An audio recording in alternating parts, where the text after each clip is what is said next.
everyone, and welcome back to another Frankenstein reading video.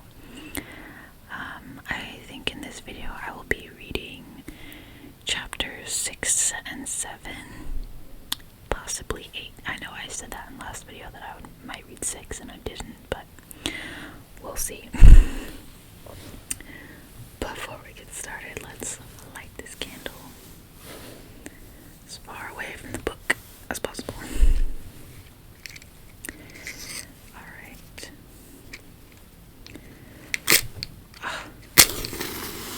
There we go.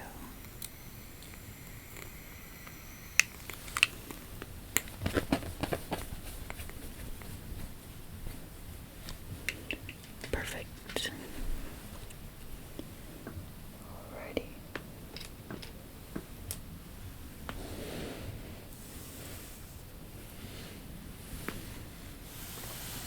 Let's get started.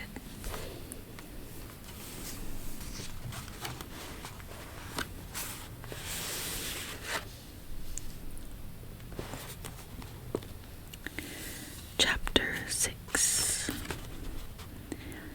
Clerval then put the following letter into my hands. It was from my own Elizabeth.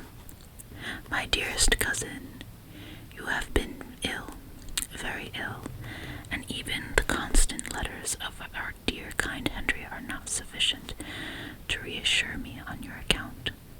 You are forbidden to write, to hold a pen, yet one word from you, dear Victor, is necessary to calm our apprehensions. For a long time I have thought that each post would bring this line, and my persuasions have restrained my uncle from undertaking a journey to Ingolstadt. I have prevented his encountering the inconveniences and perhaps dangers of so long a journey. Yet how often have I regretted not being able to perform it myself. I figured to myself that the task of attending on your sickbed has devolved on some mercenary old nurse, who could never guess your wishes nor minister to them with the care and affection of your poor cousin. Yet that is over now. Clerval writes that indeed you are getting better.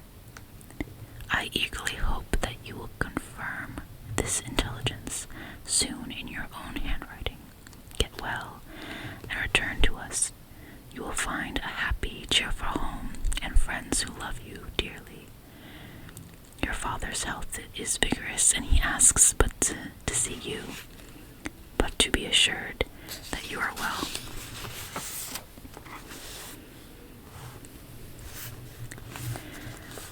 And not a care will ever cloud his benevolent countenance. How pleased you would be to remark the improvement of our Ernest. He is now 16 and full of activity and spirit. He is desirous and to be a true Swiss and to encounter into foreign service. But we cannot part with him, at least until his elder brother return to us. My uncle is not pleased with the idea of a military career in a distant country, but Ernest never had your powers of application. He looks upon study as an odious fetter. His time is spent in the open air, climbing the hills or rowing on the lake. I fear that he will become an idler unless we yield the point and permit him to enter on the profession which he has selected.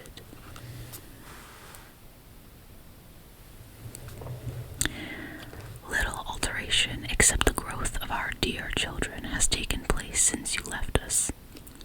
The blue lake and snow-clad mountains, they never change, and I think our placid home and our contented hearts are regulated by the same immutable laws. My trifling occupations take up my time and amuse me, and I am rewarded for any excursions by seeing none but happy, kind faces around me. Since you left us, but one change has taken place in our little household. Do you remember on what occasion Justine Moritz entered our family? Probably you do not. I will relate her history, therefore, in a few words. Madame Moritz, her mother, was a widow with 4 children, of whom Justine was the third. This girl had always been the favorite of her father, but through a strange perversity her mother could not endure her, and after the death of M. Moritz, treated her very ill. My aunt observed this, and when Justine was 12 years of age, prevailed on her mother to allow her to live at our house. The republican institutions of our nation, of our country, have produced simpler and happier manners than those who prevail in the great monarchies that surround it. Hence there is less distinction between the several classes of its inhabitants, and the lower orders being neither so poor nor so despised. Their manners are more refined and moral. A servant in Geneva does not mean the same thing as a servant in France and England. Justine, thus received in our family, learned the duties of a servant, a condition which in our fortunate country does not include the idea of ignorance and a sacrifice of the dignity of a human being. Justine, you may remember, was the great favorite of yours, and I recollect you once remarked that if you were in an ill humor, one glance from Justine could dissipate it, for the same reason that Ariosto gives concerning the beauty of Angelica.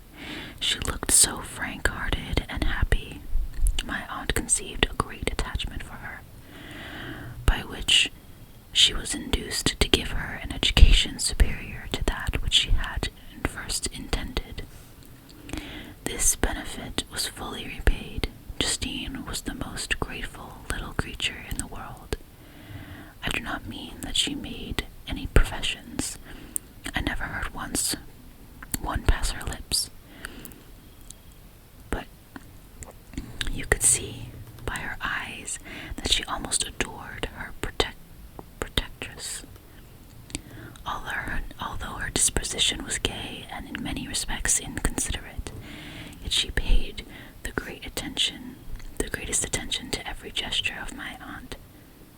She thought her the model of all excellence, and endeavored to imitate her phraseology and manners, so that even now she often reminds me of her. When my dearest aunt died, everyone was too much occupied in their own grief to notice poor Justine, who had attended her during her illness with the most anxious affection. Poor Justine was very ill, but other trials were reserved for her. One by one her brothers and sister died, and her mother, with the exception of her neglected daughter, was left childless. The conscience of the woman was troubled. She began to think that the deaths of her favorites was a judgment from heaven to chastise her partiality.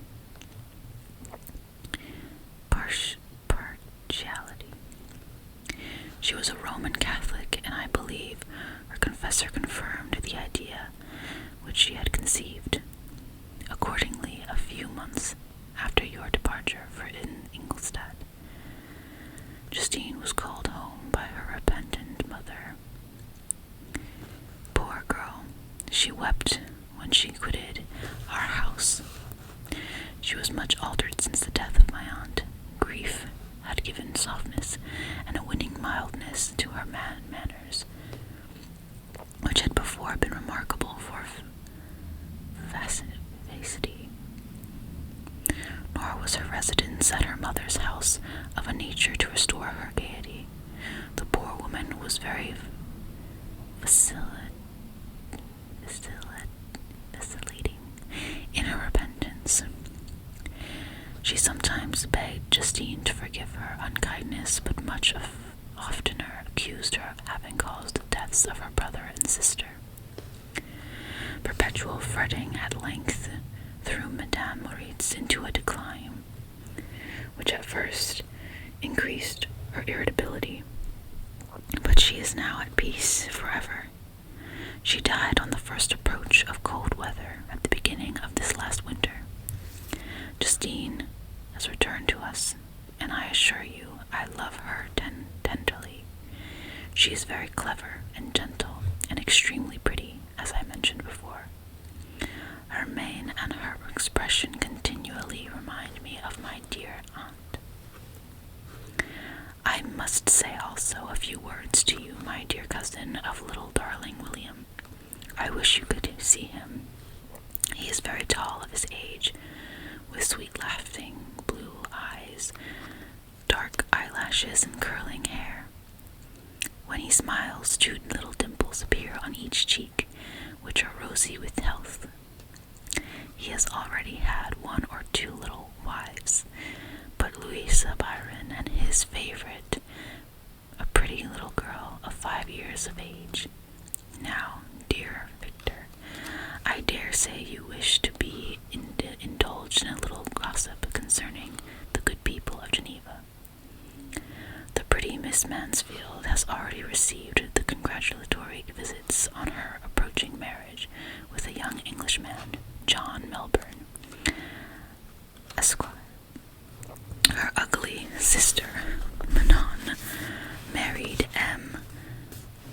Duvillard, the rich banker, last autumn.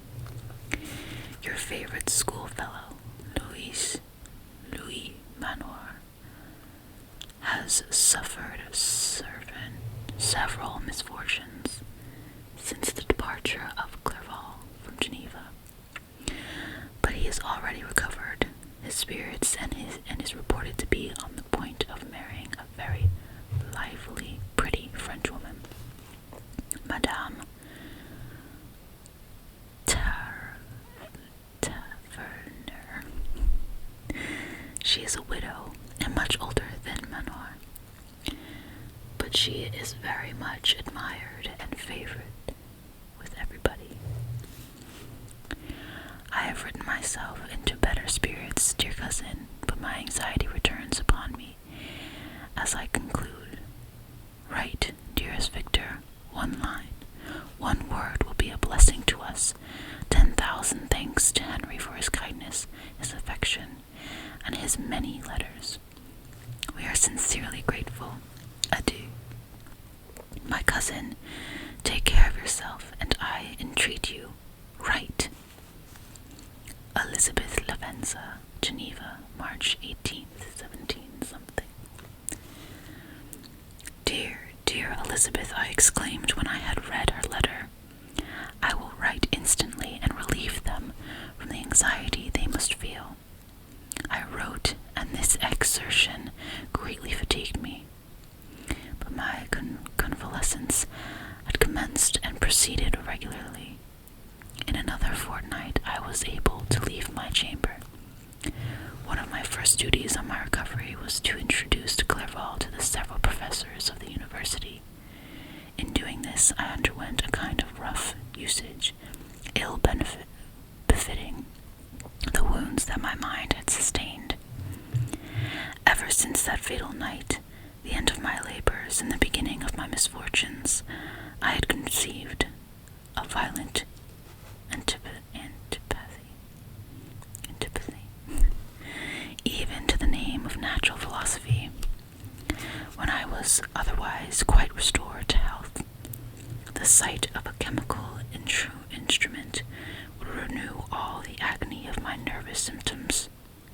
Henry saw this and had removed all of my apparatus from my view. He had also changed my apartment, for he perceived that I had acquired a dislike for the room which had previously been my laboratory. But these cares of Clerval were made no avail. When I visited the professors, M. Waldman inflicted torture when he praised with kindness and warmth the astonishing progress I had made in the sciences.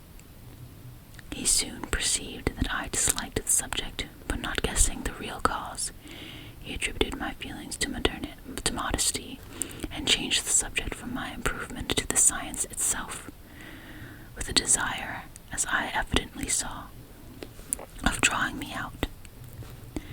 What could I do? He meant to please, and he tormented me. I felt as if he had placed carefully one by one, in my view, those instruments which were to be afterwards used in putting me to a slow and cruel death. I writhed under his words and dared not exhibit the pain I felt. Clerval, whose eyes and feelings were always in discerning the sensation of others, declined the subject, alleging in excuse his total ignorance, and the conversation took a more general turn.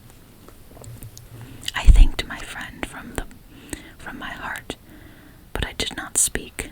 I saw plainly that he was surprised, but he never attempted to draw my secret from me, and although I loved him with a mixture of affection and reverence that knew no bounds, yet I could never persuade myself to confide to him that event which was so often present to my recollection, but which I feared the detail to another would only impress more deeply. M. Kremp was not equally docile, and in my condition at the time of almost insupportable sensitiveness, his harsh, blunt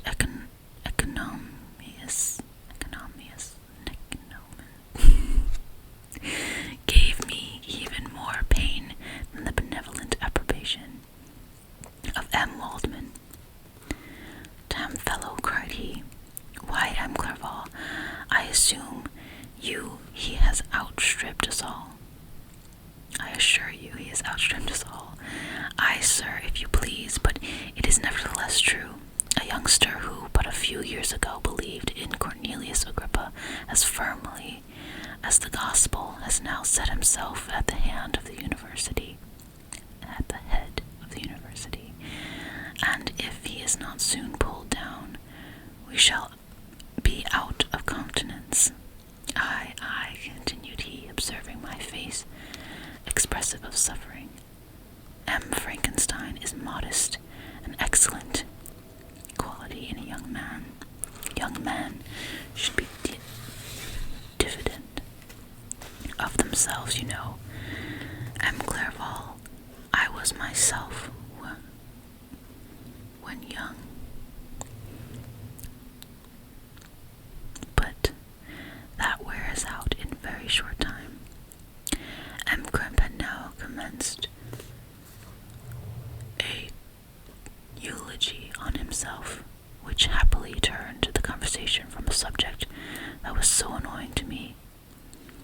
Clerval never sympathized in my tastes for natural sciences, and his literary pursuits differed wholly from those which had occupied me. He came to the university with the design of making himself complete master of the Oriental languages, and thus he should open a field for the plan of life he had marked out for himself.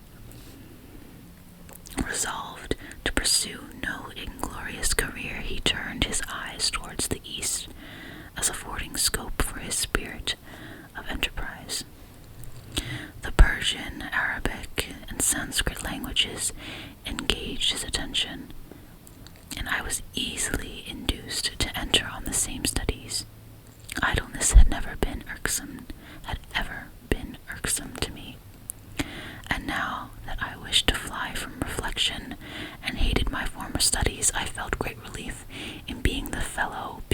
my friend, and found not only instruction, but consolation in the works of the Orientalists. I did not like him attempt a critical knowledge of their dialects, for I did not contemplate making any other use of them than temporary amusement. I read merely to understand their meaning, and they well repaid my labors. Their melancholy is soothing, and their joy elevating, to a degree I never experienced in studying the authors of any other country. When you read their writings, life appears to consist in a warm sun and a garden of roses, in the smiles and frowns of a fair enemy, and the fire that consumes your own heart. How different from the manly and heroical poetry of Greece and Rome. Summer passed away in these occupations, and my return to Geneva was fixed for the latter end of the autumn. But being delayed by several accidents, winter and snow arrived. The roads were deemed impassable, and my journey was retarded until the ensuing spring. I felt this delay very bitterly, for I longed to see my native town and my beloved friends. My return had only been delayed so long from an unwillingness to leave Clerval in a strange place before he had become acquainted with any of its inhabitants.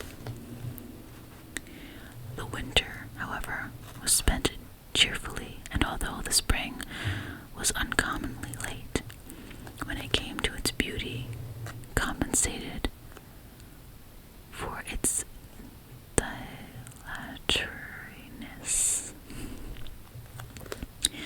The month of May already commenced, and I expected the letter daily, which was to fix the date of my departure.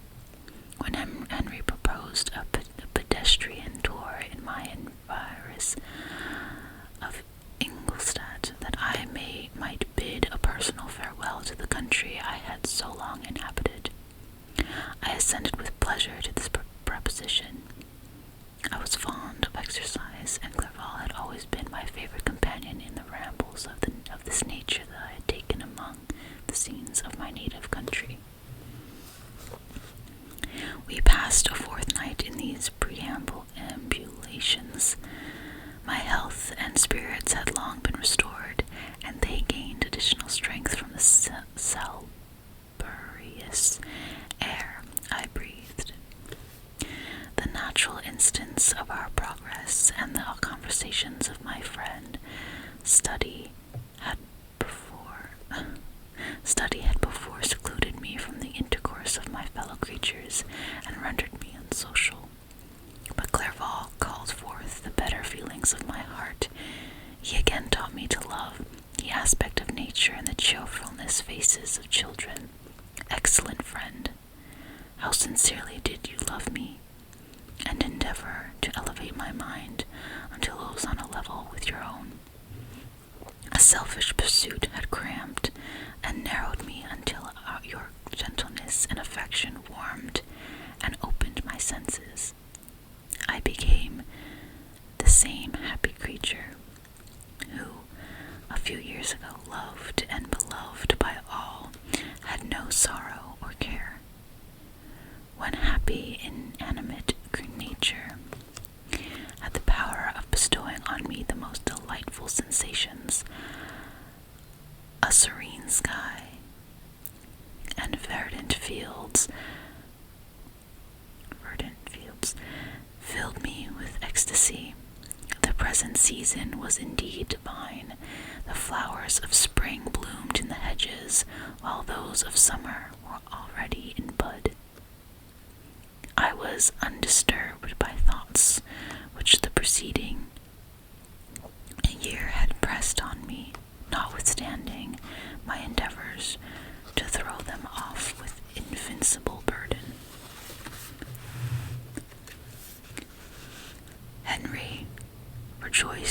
gaiety and sincerely sympathized in my feelings. He exerted himself to amuse me while he expressed the sensations that filled his soul. The resources of his mind on the occasion were truly astonishing. His conversation was full of imagination, and very often in imitation of the Persians and Arabic writers, he invented tales of wonderful fancy and passion. At other times, he repeated my favorite poems or drew me out into arguments which he supposed